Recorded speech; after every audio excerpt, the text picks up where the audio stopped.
Good morning, 1 Million Cups community, and welcome to 1 Million Cups. 1 Million Cups is a weekly networking event for entrepreneurs and people interested in entrepreneurs. So we have creatives with us, small business owners, startup founders, authors, nonprofit leaders, all sorts of people are part of the 1 Million Cups community. This event was started with the idea of what would happen if 1 million people got together and shared a cup of coffee together, and what businesses would be formed, what jobs would be hired for, what partnerships would be made.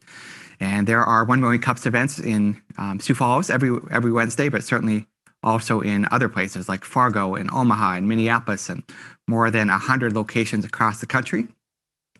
So if you find yourself in another city on a Wednesday morning, you can go to 1millioncups.org, or I think that's it, and attend a 1 Million Cups wherever you happen to be. So it's a big national thing now. Great kind of movement of entrepreneurs trying to build community to one another. I'm sure we're well past 1 million cups of coffee now, but lots of good things have happened.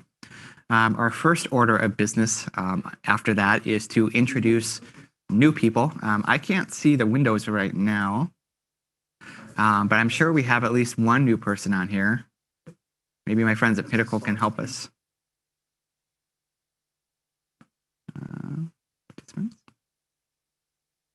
How do we see people? Jeff? Yeah. Yeah. Try upper left. I know, but there we go. That's what I wanted. So nice to see some faces here.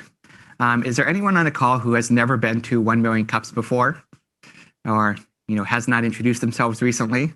Eric Erickson, let's start with you. I see you raising your hand. Hey, Matt. Why don't you tell us a little bit about yourself? I was hoping I could put a cat filter on this morning and say, I assure you I am not a cat. You've seen the lawyer. So I'm here to support 1 Million Cups and you, and hear more from Cindy, and great to be here. Excellent. I see another hand raised. I don't see a name, so go ahead. Lisa Karski, I'm on for the first time. Like Eric said, supporting Cindy, supporting you guys, and I'm very interested to see what this is all about.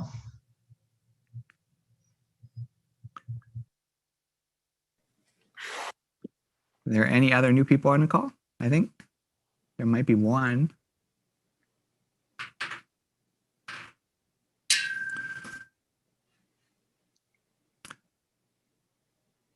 Well, I don't hear any other volunteers that want to raise their hand. So welcome everyone to 1 Million Cups. It looks like we've got 36 people on Zoom chat right now, and I'm sure a lot more on Facebook and YouTube. So the next thing, normally we do our calendar of events right now, but Zeal has a new mentorship program, and I wanted to kind of take a minute to highlight that. So Sarah Lum has some information about Zeal's mentor network, and I kind of want to turn it over to her to just tell us a little bit more about that. Good morning. So at Zeal, we recently launched a mentorship network, and we're really excited about this. And you can learn more on our website at startupsiouxfalls.com or realzeal.com, and it'll take you to the same place. But the mentorship network is really meant to connect small business owners, entrepreneurs, startup founders with mentors in the community. And we have so many incredible entrepreneurs and business owners who are willing to share some of what they've learned on their journey. And you'll see some of those people listed on the website, but we also have kind of a deeper bench than you'll see on the website as well.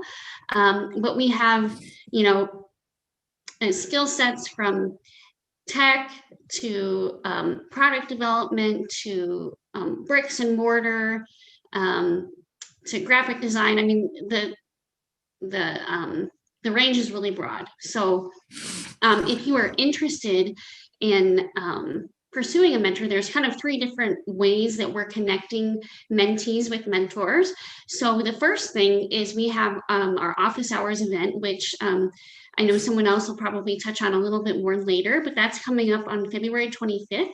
And you can sign up for a half an hour with 3 mentors within our network. I think this time it's Melissa Johnson, Maddie Pashong, and Mike Fetter, 3 great people that you could just sit down with for a half an hour.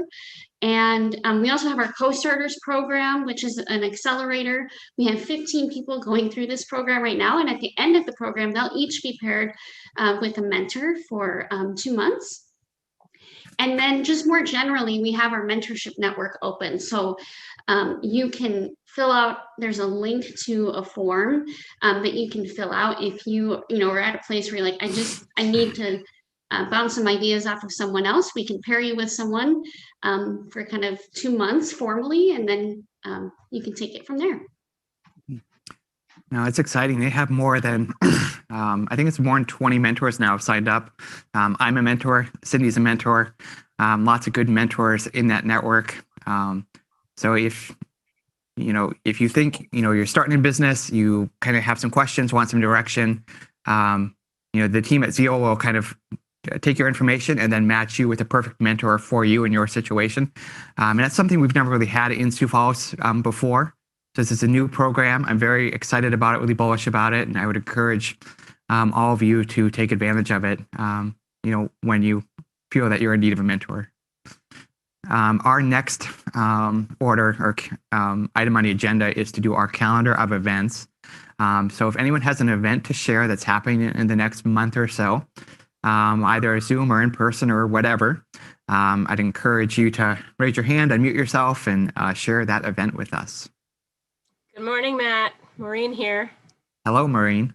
I figured I would just jump right in and just slightly elaborate on the startup office hours. So as Sarah said, one of the 3 ways that Zeal and Startup Sioux Falls is connecting mentors, one of the 3 ways is through startup office hours. And so this is the next event for startup office hours on February 25th, and it's kind of over the lunch time frame. And as was mentioned, we've got 3 experienced kind of entrepreneurial mentors lined up who've already committed their time for February 25th lunch hour. This will happen over Zoom.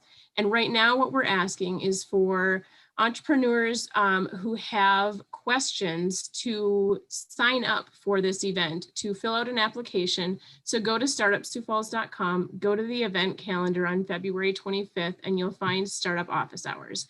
So if you think you could benefit from 25 minutes one-on-one with one of these mentors, and it's just a one-off thing in this situation, it's just, I've got a question or a situation I would like to run past somebody that's probably been there or would have some really great insight because they've been in the industry. This is for you. It's just a one-off thing. It's not a big commitment. So February 25th over the lunch hour, startupsiouxfalls.com, check out the event calendar to apply to kind of get some guidance on that day. And then there's one more thing I also want to talk about. We just made this live online yesterday. Many of you might remember the morning marketing parties that we have done in the past. That's going virtual now, and we have one scheduled for March 25th. So that will be at 8:30 a.m. on Zoom. And what we're looking for there is business owners or marketing professionals, and marketing professionals, to please join us on Zoom 8:30 a.m. March 25th and bring a marketing tip, some kind of a marketing success story or just a general tip. It can be very minor or something that was a big deal for you, and share that with the group. And some fun this time is that we've paired up with Flyboy, and if you register for this event on Eventbrite, go to Flyboy that morning before the event starts at 8:30, and you will get 1 free donut if you show your registration. So again, you can find more details on the Startup Sioux Falls website on the event calendar, but we hope to see you then. Thanks. Sadie Swear, can you tell us what's happening in downtown Sioux Falls? Oh, Matt, I'm so glad you asked. I'd love to share what's going on in downtown Sioux Falls. 2 big things are happening. But first, my name is Sadie Swear, and I'm the Community Outreach Coordinator at downtown Sioux Falls. But two big things. It's Valentine's Day weekend for everybody who didn't remember, or here's your reminder. And for some people, it's going to be a long weekend as well with Monday off. So there is actually quite a few things happening between dinner specials or different things, but it's a great weekend to celebrate a little love, whether that's with somebody special or somebody yourself, or even just supporting some small businesses. So we actually have a list at dtsf.com of things going on for Valentine's Day. And we do recommend, if you're getting a little dinner or something like that, make sure to get your reservations early because they're going to fill up fast. And then, of course, the 3rd annual Winter Carnival is going on for the Boys and Girls Club of the Sioux Empire. It's their last weekend for this, and they're showing Winter, Old Man Winter, who's boss, and he's definitely showing his very cold face this weekend. So bundle up this weekend in downtown. You can do the Pet and People Stroll, and that's starting at Faywick Park at 2 p.m. on Saturday. And you can, the first 100 pets get a free Sioux Falls Winter Carnival bandana, and you can actually visit different businesses in downtown and across Sioux Falls for special treats for people and the pets as well. But two big things going on. And of course, we have all that information at dtsf.com. Excited to hear more. Thanks for having me on. Does anyone else have an event to share?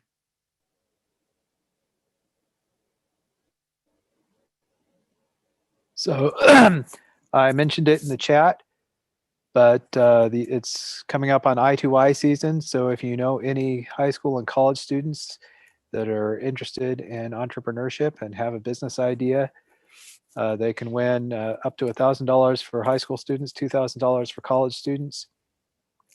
And the competition is April 16th. Submission deadline will be March 24th.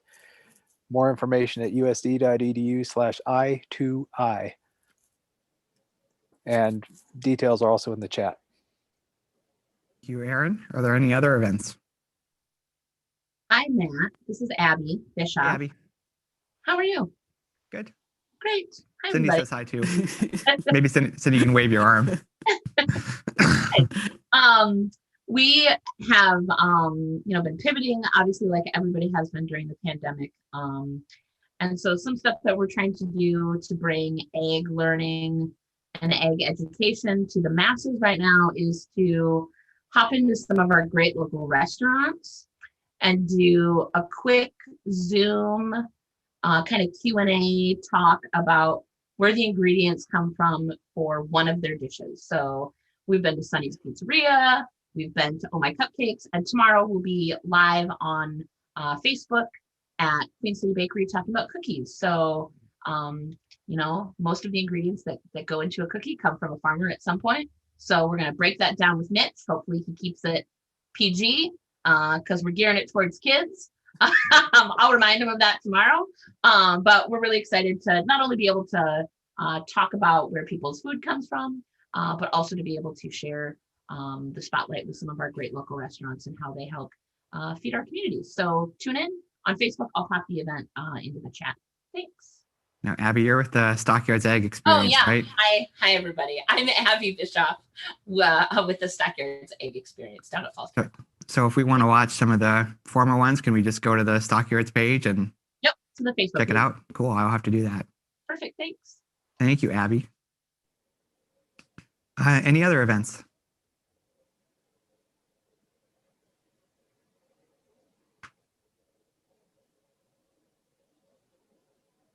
Well, I don't hear any more. So if we can white out our camera shot, get a picture of both Cindy and I. There we are. Our guest today at 1 Million Cups is Cindy Peterson. It looks like you have a few fans that showed up on the Zoom chat. So clearly you have a few fans. Cindy is a good friend of mine. She is also the CEO of a company called Maximizing Excellence that helps nonprofits be better at what they do. And I'm not going to steal your thunder, Cindy, so I'll turn it over to you and we'll hear your story. All right. Thank you, Matt. And thank you for inviting me today. It is really fun to get to be a part of this with everyone. And I just think the entrepreneurial community is special. And in this community in particular, it's really special. And, I guess kind of the beginning of my story, is I never called myself an entrepreneur. I never thought of myself as an entrepreneur, but I guess by definition, I would be. And kind of a fun story to share as I was bringing my thoughts into focus for this morning. My 8-year-old son called me at 3:30, as he does every day when he gets home, and he's like, "Mom, what are you doing?" And I said, "Well, I'm writing a story." He goes, "Well, is it nonfiction? Is it fiction? Is it adventure? Is it scary?" Like, well, maybe a little all of that. I said, "I'm writing my story. I'm writing the story of my business." He goes, "Oh, well, that'd be nonfiction, Mom." And so that was kind of the thought process that started and inspired what I thought I would share with each of you today. And where it begins is with family. Why did I even start Maximizing Excellence? Why is this a business that's been in this community for 10 and a half years? And it really began at a crossroads in my personal life. 10 and a half years ago, I had, for the most part, I guess you could say I had peaked in the job that I had. There wasn't something professionally that I was aspiring to do next. I had just gotten engaged to a farmer, and no one knew it yet, but we were about to move to a town of 1,300 that I live in now, of Salem, South Dakota. And we realized that something needed to look a little bit different. And I went back to where it all began, which was my passion to care about others and my passion to try to help others and serve others. My background's actually social work. If someone says, "Well, tell me who you are," I'm going to probably say social worker before entrepreneur, because that's been that identity that I've carried the longest. And at the beginning, I guess the quick version of how it all started, it was a Saturday evening and Kent and I were having dinner, and like, "Yep, it's got to change. We can't do what we've been doing. I've got to do something different. Well, maybe I can help people. Maybe I can take my passion and knowledge about nonprofits and bring it to others, bring it to other organizations." So that was Saturday evening. And Sunday morning, I counted every dollar that I had to see how many weeks or months I could go without making a penny. Monday morning, I called my mentor and I said, "Hey, I'm going to do something." And Tuesday, I told my best friend, who I'd worked side by side with for the past 5.5 years. An hour later, I told my boss. And then on Wednesday, I called my mom and told her what I'd just done, because I knew that if I had told her before I did it, she'd talk me out of it, which she tried to do anyway. And a month later, Maximizing Excellence was born. And Maximizing Excellence, day after day, we partner with organizations that want to improve their effectiveness and achieve high impact. We put our passion for community and service, and we try to make organizations be more effective and more efficient so that they can, in fact, change more lives and help more people. And so that was the passion. I had an idea. I was just naive enough to not be scared when my mom said, "Well, what if it fails?" And I'm like, "Well, that doesn't define me. What defines me is that I'm going to try something new." And honestly, that has been the mindset that has guided probably every important piece of my journey as an entrepreneur and as a business owner. When I think about those moments and those things that have come in the last 10 and a half years, it was really guided by mentors, which is why I'm really proud to be a mentor in the program. It was the expertise and the care that others showed into being part of my journey. And why I think that's important is because as a social worker, you don't take finance classes, you don't take marketing classes. I knew nothing about pro formas or budgets or marketing strategies or prospecting. I didn't know how to write a contract, or I didn't even know what to charge someone. I didn't know the value of my service. I really couldn't even articulate what I was doing. And so I asked a lot of people to help me. And what's really fun about that is now they're all part of that journey with me. And I think about, I needed advice, I needed people who had been where I was going, and I needed infrastructure. And so that piece of infrastructure really comes full circle with Zeal, because I ended up being housed at the South Dakota Technology Business Center. I hadn't even heard of it. That's what it was called before it was called Zeal, for those who might not know. And a good friend of mine says, "Oh, yeah, you need to call so-and-so. And that's a place where startups go, and they've got infrastructure, resources, and they can fill in the gaps for you." And that was absolutely a critical part of my success was having that access to people, again, infrastructure. I didn't even always know what questions to ask, but what I did know was to take, what I knew was really important was to make sure that I listened and took on the advice that others told me. I said, well, I help people raise money. That's what I do. So a nonprofit can call me and I'm going to help them increase their resources so that they can go and do more work. But the business evolved. And how the business evolved is that others really saw things in me that I didn't know I could do.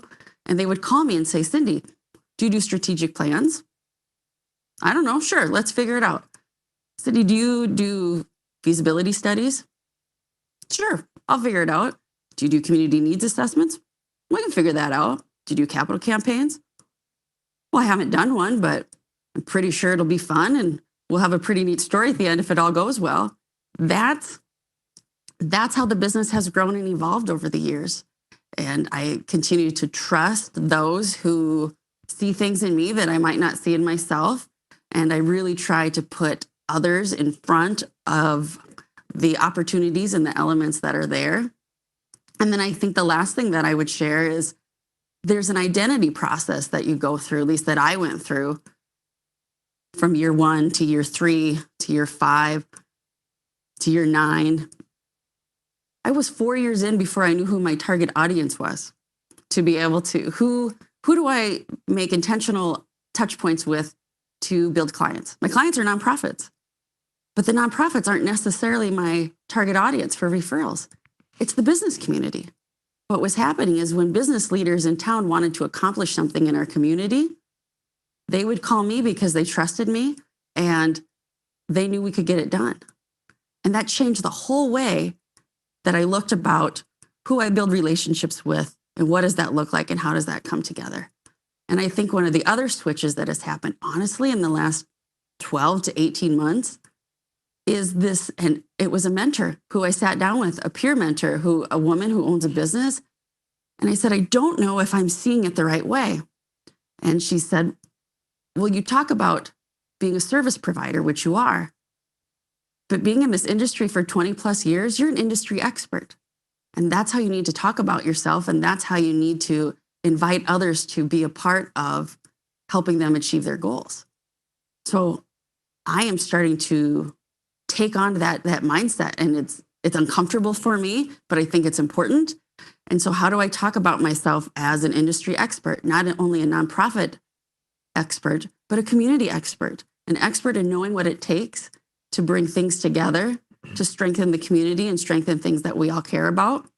And those are things that I am now waiting and looking for those who know me better than maybe I know myself to help guide what that next phase is going to look like. And it's exciting. The roadmap 2 years from now looks just as wide open as it did in the first 2 years. And it's really brought kind of a renewed energy. And so what I love is that the work in the business is continuing to evolve based on what others say they need from me. And so that's kind of, in a nutshell, that journey from my lens anyway, but I much rather enjoy talking and answering questions and making this more of a dialogue. So I'm going to stop talking and I'm happy to fill in any blanks. All right, let's, I want to ask the first question. I'm not on camera right now, but hopefully you guys can hear me. Cindy, I would imagine you get asked to do a lot of different things. How do you figure out like what's in the scope of your business, and when like a request is, that's too far out, that's really not what we do. Like, where is that border, and how do you figure out when like what is in your circle and what's not? Oh my gosh, that's a great question. And when you listen to how I decided what was in my circle all those years, it's something that is actually getting in the way of growth right now, is saying yes to things that really aren't necessarily my sweet spot. And is it who asked me? Is it the curiosity of it? Maybe it's, I'm really passionate about quality of life and economic development and health and human service agencies. Maybe it's an organization that doesn't, their mission, though really necessary and important, doesn't line up with that. And so we actually did strategic planning in our office last week. And that is one of our objectives, is to try to manage and put some sort of matrix around those parameters so that we can start making better decisions, because what we run out of in our office is time. Sure. And that was identified by the team, and they were right, that that's the area that we need to put some real intentional focus on. So maybe in 6 months, I'll even have a better answer for you. Okay. Great. Who has a question for Cindy? You can feel free to unmute yourself on Zoom. You can ask it in the chat. Whatever you are comfortable with. Love in-person or love hearing questions over Zoom. This is Maureen. I can ask a question. So, Cindy, I did not hear you say the word consultant, but I think a lot of people would maybe use that term for you, whether you would or not. And many times there's a stigma with consultants, like, well, they're going to come in, they're going to charge me a bunch of money for a service, they're going to help me for 90 days, they're going to go away, and then nothing's really going to change. Somehow you have made yourself stand out from the crowd and not be lumped into that general consultant vibe. I know this because I know about you in the community, and people don't feel that way about you. But do you have any thoughts as to how the heck you accomplished that? How did you get beyond that consultant stigma? Do you know? I didn't want to be a consultant. I have words that I could use to describe what I think of consultants myself. So at times I would describe myself as the anti-consultant consultant. That would be some language that I use. I very intentionally don't use that word unless I'm forced to check that box. I'm a partner with expertise. I have resources and experience and knowledge that helps an organization achieve its goals, as does every other person in that room. And so how do I maximize excellence?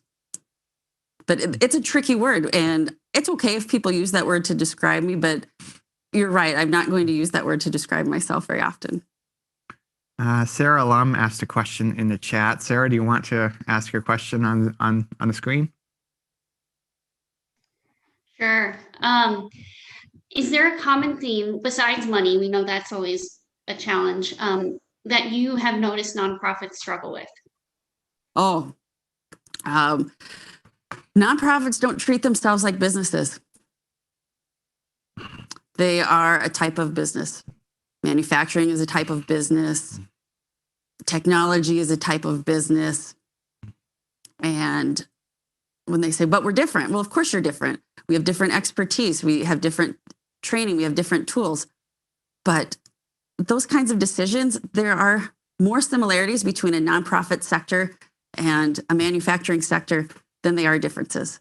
And I think if nonprofits would give themselves permission to see that as an asset and as a resource to how they run effectively, I think they would elevate themselves among the other industry sectors.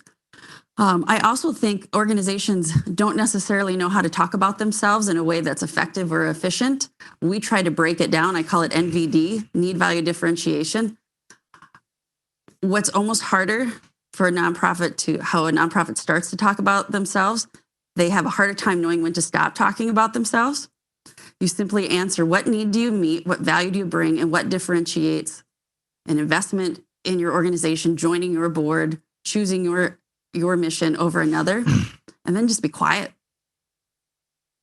So help me a little bit more on the differences between, nonprofits are a type of business. Like, what are some things that most businesses would do that nonprofits don't think they need to do but should do?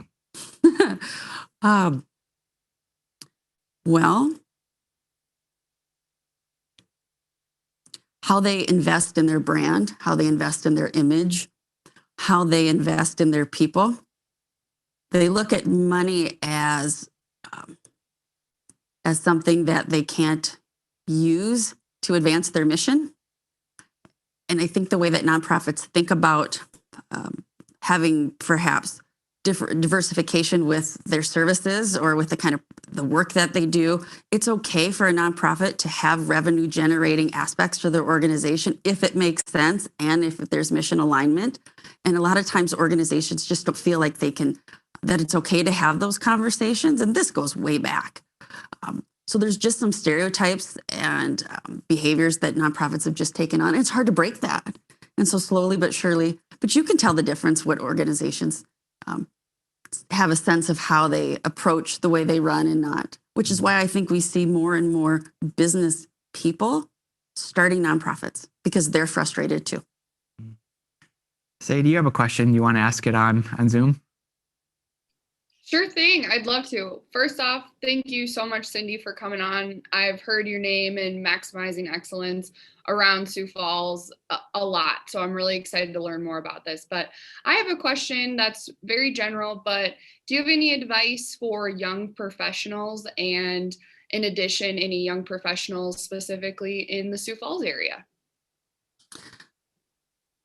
There's nothing more rewarding than getting involved. Doing something and being a part of something that's bigger than yourself is, to me, one of the most rewarding ways to grow as a person. How can you, in fact, when I was at United Way, and we talk about this when I'm working with volunteers all the time, how is volunteering a professional development opportunity? How is volunteering a way for you to accomplish other goals in your life? And so I think, and how do you meet new people in all of those aspects? So I think that young professionals can really find their way and find who they are by getting involved in something. And it doesn't have to be big, and it can even be fun, but there's critical importance to that. Sioux Falls didn't get the way it is because we all hung out. People stepped up. A lot of people who are on today's call have stepped up, and we've watched our mentors teach us how to do that. And I think it's just really important that everyone find something that's a little bigger than themselves and get immersed in it. Thank you. Who else has a question for Cindy?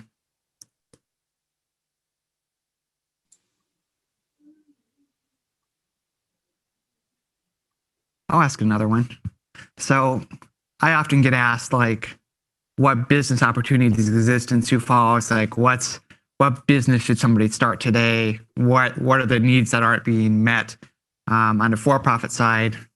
On the nonprofit side, what do you think the opportunities are for, like, what are some of the unsolved, I mean, you know, homelessness is kind of an unsolved problem, but like more specifically, like what opportunities for service and solutions do you think there are on the nonprofit side that aren't quite there yet that somebody could solve, you know, through a nonprofit organization? I'm going to answer your question by not really completely answering your question, Matt. That's fine. I believe that every time someone sees a problem, they think the solution is to start a nonprofit. Mm-hmm. And I don't necessarily think that's the right thing to do. I think that there are enough nonprofits out there addressing all of the issues that exist in our community. There are a lot of ways to solve a problem that doesn't involve creating more infrastructure and investing more community dollars, resources, talents into a slightly different version of something that may or may not already be happening and may not even be happening well. Sure. And so that's where I go back to how can we be more efficient and effective with what does exist, and maybe start looking at, I also think that the sector would benefit from looking at our problems more from that 10,000 foot view than that 10 foot view or even that 1,000 foot view. I think there's the word collaboration. I see some friends on the call who use that word a lot because a lot of people on this call give money to nonprofits, perhaps personally or in their professional environments. And there's a reason why that language is getting used, and it's because we just have to be smarter about the way we are approaching issues. And sometimes you got to take a step back. And the other thing that I've been talking about with some strategic planning work that we're doing, and it seems to just kind of be the theme of the year, is how do we get more narrow to grow? And I haven't quite found the rest of the words to go with that, but it's resonating, and hopefully that's a theme that at the end of 2021 has carried some weight. So Mickey has kind of a follow-up question in the chat here. Mickey! Hey, good morning, everybody. Cindy, good to see you, and Matt, thanks for cluing me in.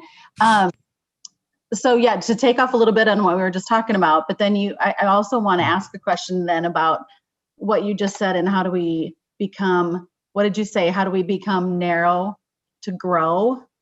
So I want to come back to that too, but how do you think nonprofits can work better together to be more effective, to be better for the common the common community, the common good. I mean, there's only so many community dollars and people to go around. So how do you maximize that? Well, I think there's a fear, and there's a mindset that, understandably, nonprofits are very protective of their beautiful volunteers and their amazing board members and those wonderful donors and those dollars that come into their organization. And the last thing they want to do is to introduce another really good organization to those relationships, because the mindset that many nonprofits have is, by doing that, I'm diluting or taking away something that I've earned. And so I don't know if the nonprofit sector is going to get there on their own. We've actually, we had to pause it because of COVID, but we started in this last year a philanthropy study. We're studying philanthropy in Sioux Falls. The data's done, the analysis is about finished. And really, there'll be a story at the end of that for the business community. There'll be a story for that for the nonprofits, and the story for individual community donors. And if donors, whether from the business sector or individual donors, want to see the nonprofits change their behavior, they have to change the way they give. Because if you're going to a nonprofit and you're saying, okay, I need you to collaborate more, I need you to get more efficient, I need you to pull these folks in, and they don't, and they still get their $10,000, you haven't really motivated them to take those steps. So I got a little preachy there, but that's what I see. That's what I'm watching happen. I like preachy. It's good. So you're saying that we collectively, as individual donors, individual volunteers, individual business donors, we have to hold nonprofits more accountable for what they're doing with our dollars. What the community leaders told us, they were very clear with what they want. And so the message back will be, well, how do we articulate that clarity in a way that those who need to hear it listen? And then how do we discipline ourselves to ensure that those behaviors come to fruition? And I think who wins are those that get served by these organizations. But it's not easy. It sounds simple, but it's far from easy. But I'm committed to being a part of helping that happen. Love it. So one thing that I think people don't realize is there's like 500 nonprofits in Sioux Falls, the greater Sioux Falls area. Is that about right? 3,200. Really? Wow. It's way more than I thought it was.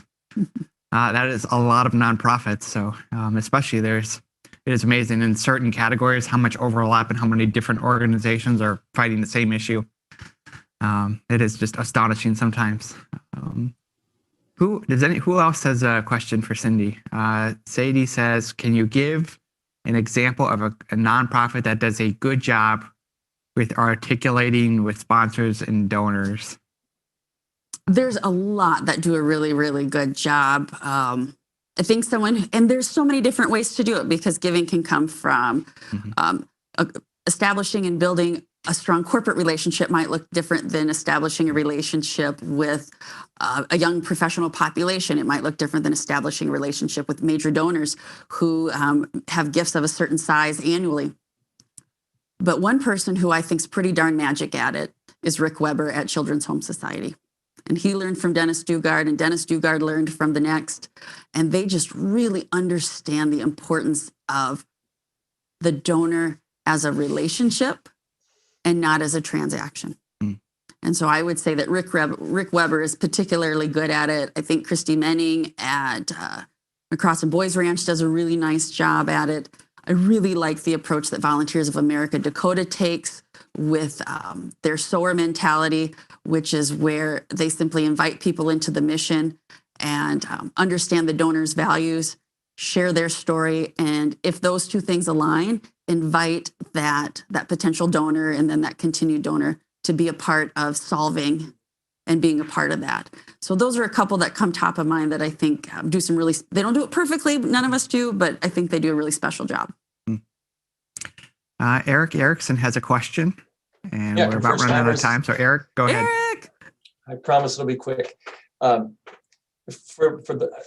met Cindy a number of years ago, and I like the running joke that we have, which anybody that I think I know, and I'll go up and shake their hand, and then Cindy gives them a hug. I don't know how you do it. You have more time than the average person, and you have a family, so that's commendable. Rather than seeing serving on a board as a networking opportunity or professional growth opportunity, which they both can be, you've been in a lot of strategic planning sessions with a lot of different boards, seeing it from the outside. What do you think a volunteer board member can do? What's their gift that they are giving to that board? If we had to boil it down to one thing. Oh, that's a good question, Eric. Well, people say time, treasure, talent for a reason, and that's real. But if I have to boil it down to one thing, it's what strength are you most passionate about as an individual that you believe will carry that organization's mission forward in a special way. It can be a small way. It might be something that no one ever sees, but what is that one thing that you can bring and make it really special? All right. Probably have time for one or two more questions.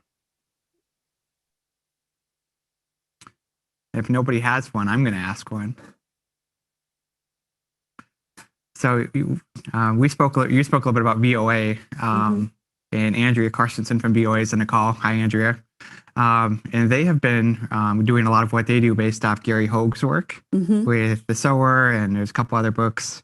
How familiar are you with that work, and how do you see that, his message of kind of sharing the vision, inviting people along the way? How do you see that changing how, nonprofits, ask for money in the future? Well, I think there's a lot of merit to it. It's very faith-based, and so the book itself probably resonates more with organizations that have a more faith-driven mission than others. But conceptually, really, there's a lot of words that he uses in that mindset that I adopt and actually try to teach. Fundraising for the sake of raising money doesn't raise money.